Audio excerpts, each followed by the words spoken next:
Hello guys, welcome to only my talks. తెలుగుతో సమానంగా తమిళంలో కూడా స్టార్ హీరోయిన్గా క్రేజ్ తెచ్చుకున్న అనుష్క బాహుబలితో బాలీవుడ్లో కూడా పాపులర్ అయింది. కానీ ఇప్పుడు ఆమె రెగ్యులర్గా సినిమాలు చేయడం లేదు. బాహుబలి 2 తర్వాత చూసుకుంటే ఆమె భాగమతి, సైరా నరసింహారెడ్డి, నిశ్శబ్దం, miss Shetty, mister police Shetty వంటి సినిమాలు చేసింది. అంటే ఈ ఏడేళ్లలో ఆమె చేసింది 4-5 సినిమాలు మాత్రమే. అనుష్కకి ఉన్న క్రేజ్ని బట్టి చూస్తే వరుస సినిమాలకు సైన్ చేసి ఆమె బాగా క్యాష్ చేసుకోవచ్చు. కానీ ఆమె అలా చేయదు. అందుకే దర్శక నిర్మాతలకు ఆమె స్వీటీ అయ్యింది. ప్రస్తుతం క్రిష్ డైరెక్షన్లో అనుష్క ఓ సినిమా చేస్తుంది. వచ్చే ఏడాది అది ప్రేక్షకుల ముందుకు వచ్చే ఛాన్స్ ఉంది.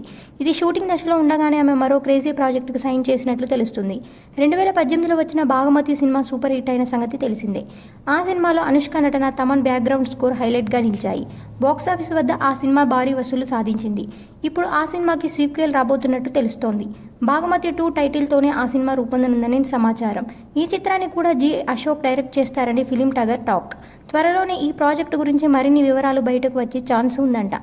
ఇలాంటి అప్డేట్స్ కోసం please like, share, subscribe OMT.